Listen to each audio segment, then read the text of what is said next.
Hoy estamos con Max Lesnick, que vino a Miami en el 61 debido a su política contraria al acercamiento de la Revolución Cubana a la Unión Soviética.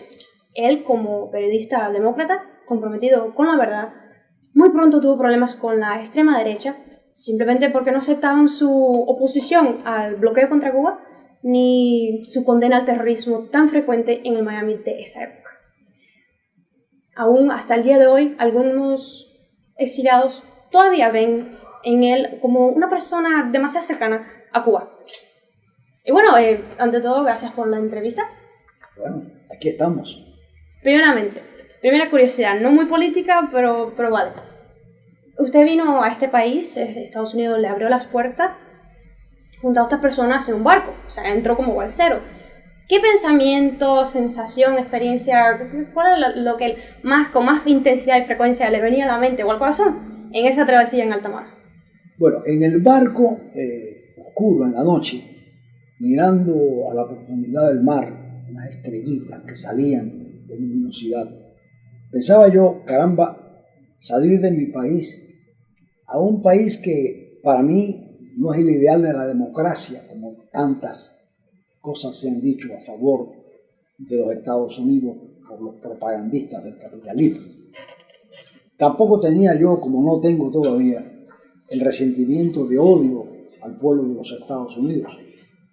Pero pensaba, caramba, tomar el mar para dejar mi país, yo tenía 30 años de edad, para iniciar una nueva vida o seguir luchando por mis ideales, me convertía en ese momento, meditando cuán profunda es la tragedia del mundo en que vivimos, donde el ideal que se persigue de una justicia social, de un sistema donde el hombre sea hombre libre y absoluto, no se pueda conseguir ni en la patria de uno que es Cuba, ni tampoco en los países como Estados Unidos a donde voy. Me dejaba un vacío y soñaba y aspiraba que algún día tanto el socialismo democrático en Cuba como el socialismo democrático en Estados Unidos pudieran superar las diferencias que tantos años han existido entre Cuba como pequeño país a 90 millas del poderoso Coloso del Norte y los Estados Unidos. Todavía han pasado ya, estamos hablando, yo vine a este país en 1961, enero del 61, estamos en el 2013, todavía Cuba está lejos de ser lo que yo hubiera querido que fuera, y los Estados Unidos muchísimo más lejos de lo que significa ese ideal. Pero en Cuba, el desarrollo de la sociedad cubana va camino de eso, de una sociedad más justa, más participativa, una sociedad en que todos los cubanos se sientan libres de ser lo que son, hijos de Martí, hijos de la patria. En ese camino estamos luchando y seguiremos luchando. Segunda pregunta, y esta sí más política. Usted en los años 50 participó en el derrotamiento de la dictadura de Batista, era una dictadura, y participó también, fue el líder en el clandestinaje ahí en La Habana, pero también fue jefe de las juventudes del Partido Ortodoxo. Mi curiosidad, si Chivas hubiese tenido la posibilidad de hacer un gobierno, él con su movimiento popular, porque bastante popular que fue, si hubiese tenido la oportunidad para una acción de una democracia más participativa, hubiera sido posible una revolución social sin necesidad de ir a la lucha armada. Yo considero que el proceso evolutivo que llevaba Cuba, que fue interrumpido por el golpe de Batista el 10 de marzo de 1952, no iba a conducir a una revolución radical.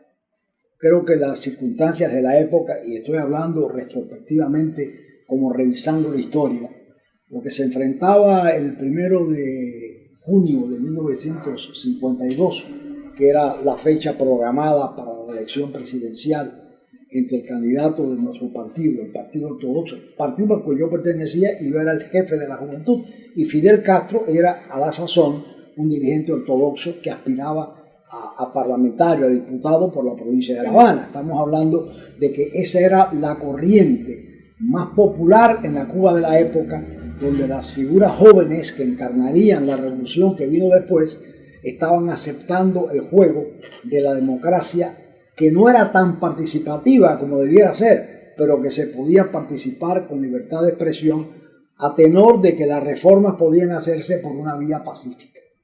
Realmente, y esto es una contradicción, el golpe de Estado de Batista abrió la puerta para la revolución que soñábamos nosotros. En definitiva, lo que se proclamaba, y lo hicimos en un documento histórico del proceso cubano, que es un folleto que se escribió en el año 1948, que se llamó El pensamiento ideológico y político de la juventud cubana, donde esa juventud ortodoxa del partido de Chivas proclamaba que al final y el camino era hacia el socialismo. Realmente eso no creo que pudiera haberse llevado a cabo en una democracia constreñida a la Constitución del 40, que si bien era una constitución liberal para la época, tenía una serie de esquemas que impedían transformaciones más profundas. Realmente por una contradicción, el golpe de Estado de Batista y la proclamación de la oposición, y Fidel fue uno de ellos, que presentó un recurso ante el Tribunal Supremo para denunciar el golpe de Estado, hecho que por supuesto no realizó el Tribunal Supremo. Abrió, y la propia Constitución del 40 decía que el pueblo tiene derecho a luchar por sus libertades en cuanto en tanto un gobierno dictatorial no lo permita. Quiere decir que la Revolución Cubana tiene una base legal. La base legal está en que frente a la dictadura hay derecho del pueblo a sublevarse. Y así se hizo. Pero para contestarte la pregunta más concretamente, Cuba iba por un camino de evolución política. Y creo que es posible hasta cierto punto, como está sucediendo ahora en Venezuela, en Ecuador, en Bolivia, hacer cambios sustanciales en la estructura del capitalismo para buscar una sociedad más justa, de la misma manera que en la sociedad cubana de hoy, que es un gobierno socialista, o por lo menos es un gobierno donde el socialismo es la bandera, se están haciendo transformaciones y cambios para buscar una confluencia más justa por la vía pacífica. Ahora, sobre su opinión sobre las reformas que están iniciando el gobierno de Cuba y sobre el aprovechamiento en el plano migratorio, claro, de algunos disidentes de dicha reforma, que se diría que están utilizando esa reforma para entonces apelar a entidades, algunas veces hasta potencias extranjeras, en su lucha contra el Estado cubano. Bueno, yo creo que en cualquier país del mundo, incluyendo los Estados Unidos donde vivimos, recibir ayuda económica o de cualquier tipo de un gobierno extranjero es ilegal. Y prácticamente esa ilegalidad conduce a la traición. Yo creo que la disidencia cubana ha nacido viciada de origen, y no desde ahora, desde los años 60, cuando empezaron los primeros grupos opositores. Ya el gobierno de Estados Unidos le había puesto la mira a esos grupos, porque, para decirlo en palabras muy claras, nunca Estados Unidos podía aceptar que nuestra colonia a 90 millas de Cuba fuera un país soberano, libre e independiente. Primero establecieron a principios del siglo XX, 1902, lo que se llamó la enmienda Platt, que garantizaba el derecho de Estados Unidos a intervenir de todo tipo, política y militarmente en Cuba, en caso de que esa república, que nacía por voluntad del pensamiento de los cubanos, fuera a tomar un camino que afectara a los intereses del entonces desarrollándose capitalismo norteamericano. Después de la enmienda Platt se llegó a un tratado donde ya la colonia, semicolonia, aceptaba la dirección diplomática y política de los Estados Unidos. Es decir, el gobierno cubano podía ser electo hasta cierto punto en elecciones democráticas siempre y cuando se cumpliera la regla del juego de las relaciones con Estados Unidos, que era la economía que nos unía a Estados Unidos. El azúcar. El azúcar la compraba Estados Unidos. El azúcar era el producto de subsistencia de la nación cubana. Y esa atadura que Cuba vendía el azúcar a Estados Unidos, y con lo que Estados Unidos le pagaba por el azúcar se mantuviera todo un aparato burocrático en manos de las oligarquías y de los elementos más desarrollados del capitalismo nacional incipiente, hacía que Cuba no fuera un peligro a los Estados Unidos desde el punto de vista político o diplomático.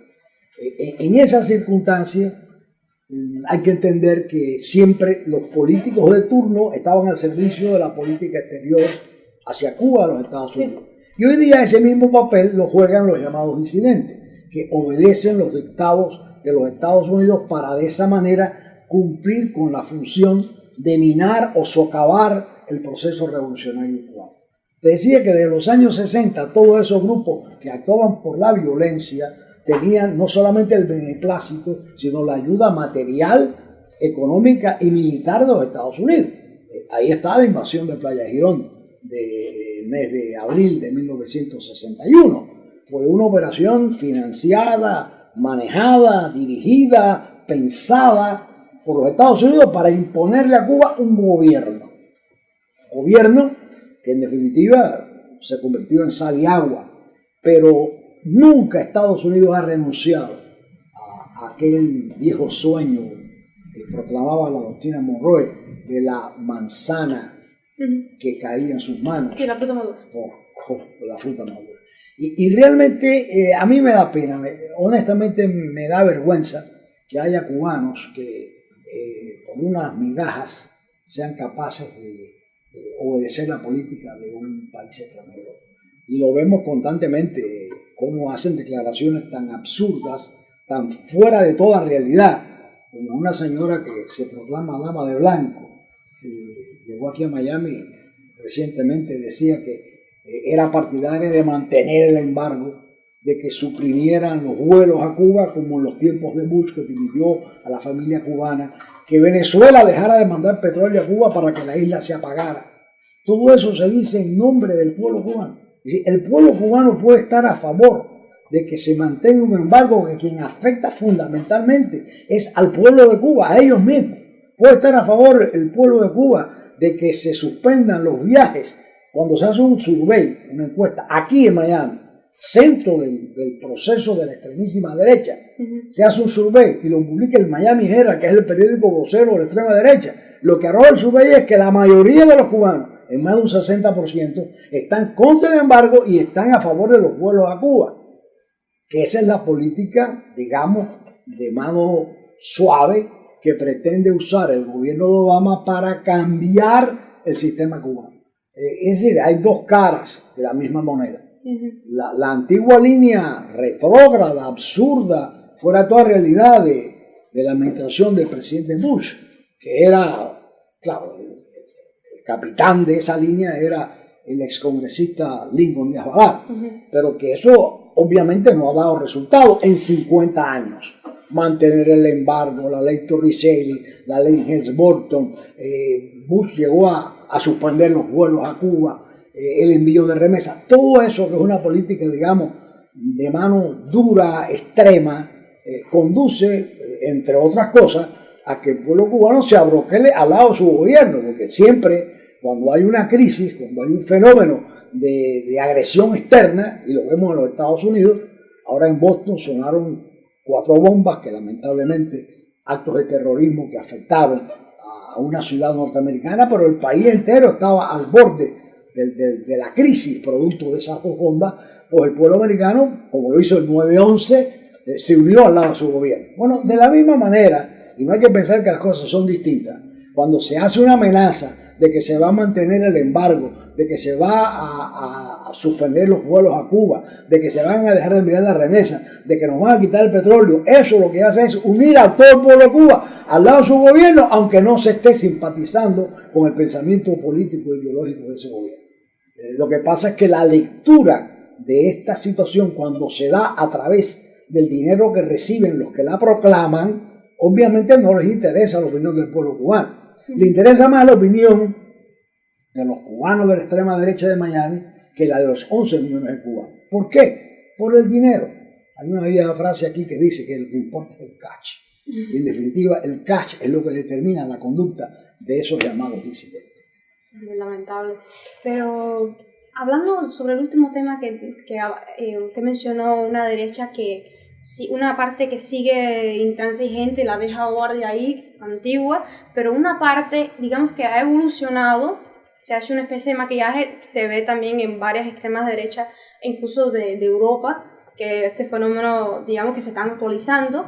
Entonces, usted que ha dicho más sincero y directo y explícito, usted no es comunista, sin embargo, durante décadas sufrió una hostilidad de parte de la extrema derecha cubana-americana.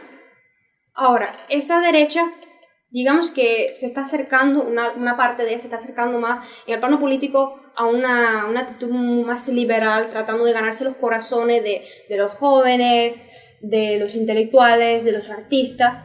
Pienso yo, para provocar entonces una especie de primavera árabe dentro de Cuba. Ahora, la pregunta, si esas fuerzas negativas lograsen tener éxito, ¿Cuba sería en el futuro más demócrata y soberana?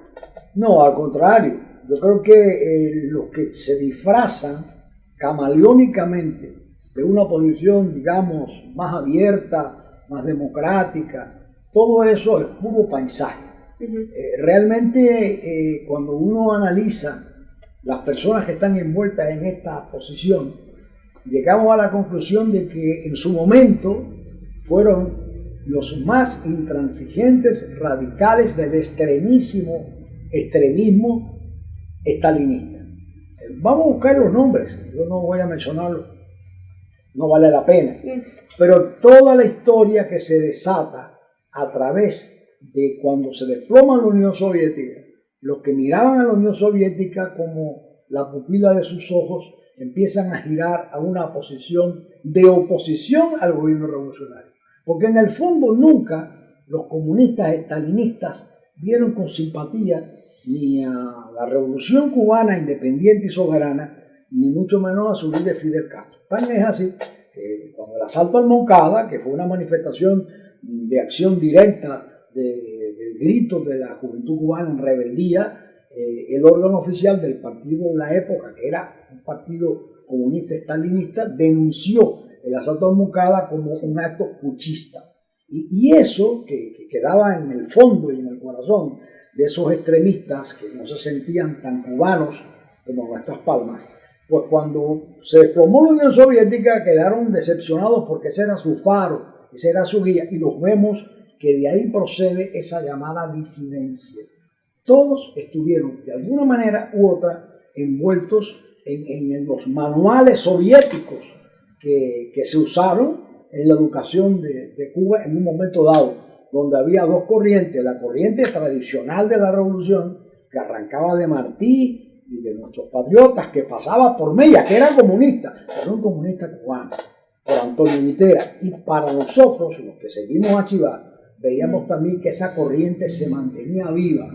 Ahora, cuando se desploma la Unión Soviética, estos elementos que hoy día son opositores o disidentes, como se llama, fíjate la palabra, disidente, no son revolucionarios en contra de la revolución, porque se puede ser contrarrevolucionario y se puede ser revolucionario en contra, son dos cosas distintas. El contrarrevolucionario está contra toda la revolución. El revolucionario en contra está en contra de ciertos aspectos de la revolución, no de la revolución en sí. Estos son disidentes. ¿Disienten de qué? Disienten del sistema al cual pertenecían. Es decir, que realmente cuando uno analiza la posición de estos disidentes se da cuenta de que no son más que una manipulación en la guerra de los dos imperios. No hay que ser un historiador para conocer que en la época de la Guerra Fría, la Agencia Central de Inteligencia manipuló y creó una revista que se llamaba Encounter, Encuentro.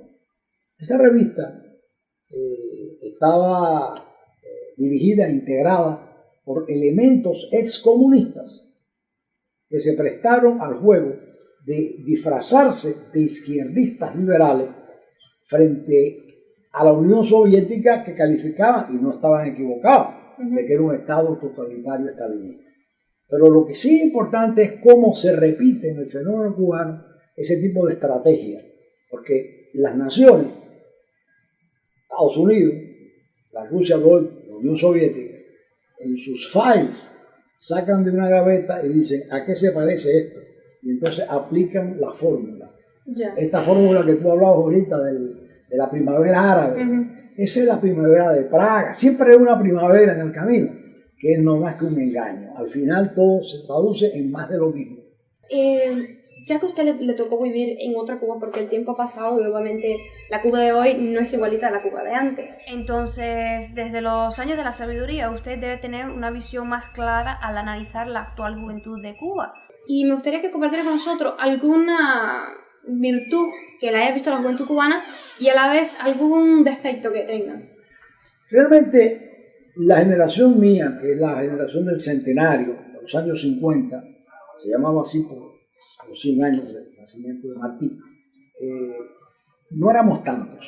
O sea, La Habana apenas tenía en esa época 17.500 estudiantes en toda la isla, con una población de cerca ya de los 7 millones de habitantes. Hoy día Cuba tiene 15 provincias y tiene una universidad en cada una de esas provincias, más escuelas superiores por todo el país. Evidentemente, numéricamente, son muchos más los jóvenes de hoy que los que fuimos nosotros como jóvenes de cierta educación política. Sin embargo, yo no puedo decir que haya la similitud sea total, pero sí puedo decir que la generación nueva masivamente e intelectualmente está mejor preparada que la generalidad de los estudiantes de mi época, donde no voy a contar, por supuesto, a la élite directiva de la cual salieron los dirigentes de la Revolución Cubana.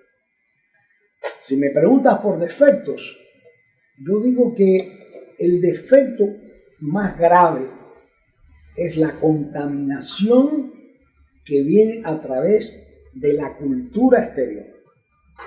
Yo creo que el consumismo, yo no quiero decir que se tenga que vivir en la absoluta austeridad como vivían en la edad vieja o algo así, en la edad media. Ni tampoco que evidentemente no haya derecho a tener una vida más holgada, donde haya tiempo hasta para entretenerse. Pero la pregunta es, ¿con qué nos entretenemos?